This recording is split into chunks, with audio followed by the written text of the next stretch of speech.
Arya trade talk में आपका स्वागत है। देखते हैं बिजनेस सेक्टर और शेयर मार्केट की इस हफ्ते की 10 बड़ी खबरें। इस हफ्ते में घरेलू शेयर मार्केट में जबरदस्त उतार चढ़ाव रहा। शुक्रवार को मार्केट शुरुआती कारोबार में नए रिकॉर्ड पर पहुंच गया, लेकिन दिन चढ़ने के साथ ही मामला बदल गया। रिलायंस इंडस्ट्रीज, एचडीएफसी बैंक और आईटी शेयरों में गिरावट के चलते बाजार में भारी गिरावट आई है। बीएसई सेंसेक्स 1100 अंक से अधिक लुढ़क गया, जबकि एनएसई ने भी निफ्टी 50 भी 250 अंक से अधिक का गोता लगाया। दोपहर बाद 2 बजे सेंसेक्स 1029.87 अंक यानी 1.38% गिरावट के साथ 73,581.24 अंक पर ट्रेड कर रहा था। निफ्टी 254.20 अंक यानी 1.12% गिरावट के साथ 22,394.0 अंक पर था। टाटा स्टील, बजाज फाइनेंस और बजाज फिनसर्व को छोड़कर सेंसेक्स के सभी शेयरों में गिरावट आई है। बीएसई लिस्टेड कंपनियों का मार्केट कैप 2.67 लाख करोड़ रुपए घटकर 405.83 लाख करोड़ रुपए रह गया। आरबीआई ने देश की सबसे बड़ी एनबीएफसी बजाज फाइनेंस को राहत दी है, जिससे कंपनी के शेयरों में तेजी देखी जा रही है। कंपनी के शेयरों में कारोबार के दौरान 6% से अधिक तेजी आई है। भारतीय रिजर्व बैंक ने बजाज फाइनेंस पर ई-कॉम और इंस्टा ईएमआई कार्ड के माध्यम से कर्ज की मंजूरी और डिस्ट्रीब्यूशन पर लगी पाबंदी हटा दी है। ये पाबंदी 6 महीने पहले लगाई गई थी। इस राहत से कंपनी का शेयर बीएसई पर कारोबार के दौरान 7400 रुपए पहुंच गया। इसका 52 हफ्ते का उच्चतम स्तर 8,190.0 रुपए है। Travel distribution platform TBO Tek का 1,550.80 करोड़ रुपए का आईपीओ 8 मई को बाजार में दस्तक देने जा रहा है। इस पर 10 मई तक बोली लगाई जा सकती है। कंपनी ने इसके लिए प्राइस बैंड 875 और 920 प्रति शेयर फिक्स किया है। निवेशक मिनिमम 16 इक्विटी शेयरों के लिए बोली लगा सकते हैं। 2006 में बनी ये कंपनी कस्टमर्स की जरूरतों के मुताबिक ट्रेवल इन्वेंट्री ऑफर करती है और फॉरेक्स हेल्प के साथ कई देशों की करेंसीज को सपोर्ट करती है। इस आईपीओ में 400 करोड़ रुपए के ताजा शेयर जारी किए जाएंगे, जबकि प्रमोटर्स और मौजूदा शेयर होल्डर्स 1,150.80 करोड़ रुपए के शेयरों की बिक्री करेंगे।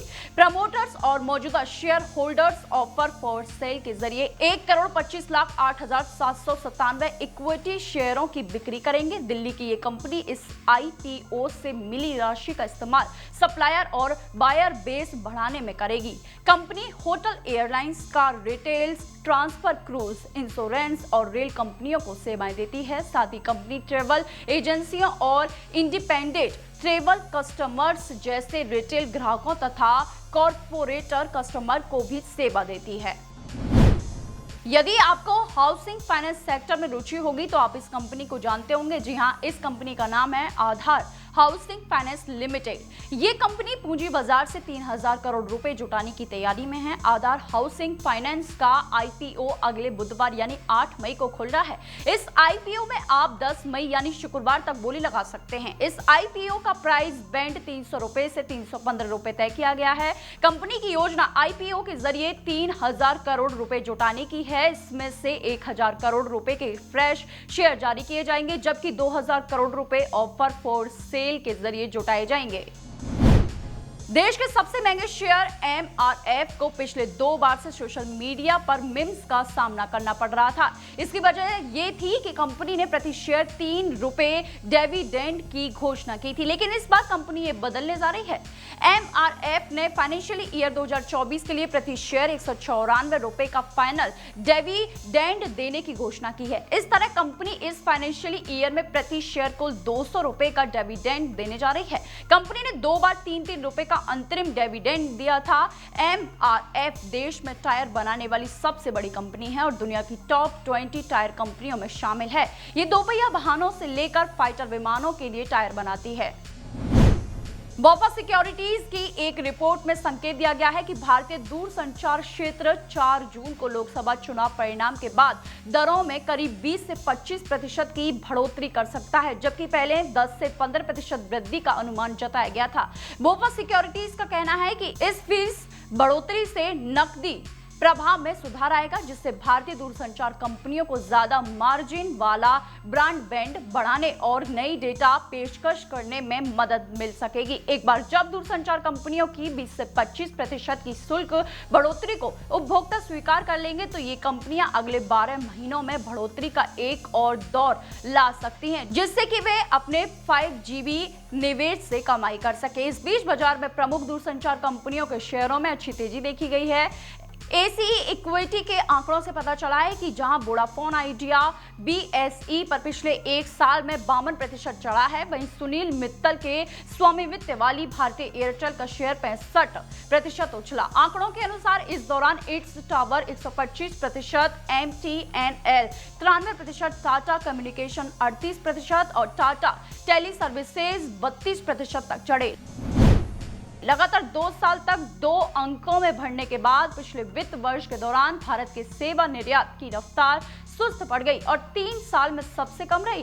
भारतीय रिजर्व बैंक द्वारा जारी किए गए आंकड़ों के अनुसार वित्त वर्ष 2024 में भारत का सेवा निर्यात 4.9% की मामूली वृद्धि के साथ 341.1 अरब डॉलर रहा। सेवाओं के शुद्ध निर्यात की बात करें तो 31 मार्च 2024 को समाप्त वित्त वर्ष के दौरान वह 13.6% की दमदार वृद्धि के साथ 162.8 अरब डॉलर हो गया था। इस दौरान सेवाओं का आयात 2% घटकर 178.3 अरब डॉलर रह गया। इससे शुद्ध निर्यात बढ़ गया।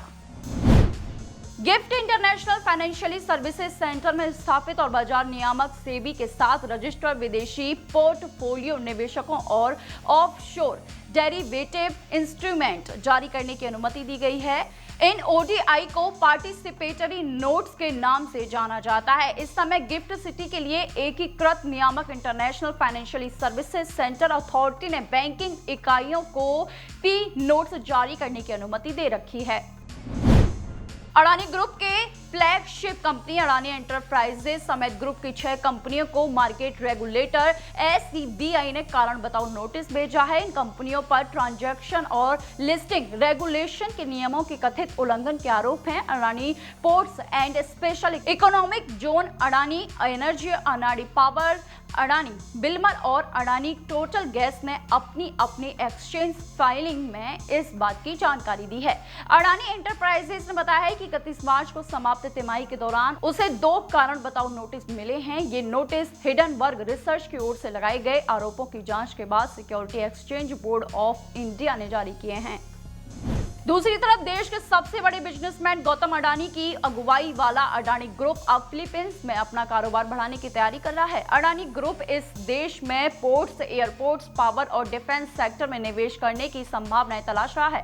हाल ही में गौतम अडानी के बेटे और Adani ports and special economy zone limited के मैनेजिंग डायरेक्टर करण अडानी ने फिलीपीन के राष्ट्रपति फर्डिनेंड मार्कोस जूनियर के साथ मुलाकात की है। इस मुलाकात के बाद ही अडानी पोर्ट्स के फिलीपींस में निवेश करने को लेकर चर्चाएं जोरों शोरों पर हैं। तो ये थी आज की बिजनेस से जुड़ी 10 बड़ी खबरें। आगे देखते रहिए सिर्फ और सिर्फ आर्या न्यूज। मिलते हैं आगे वीडियो में। नमस्कार।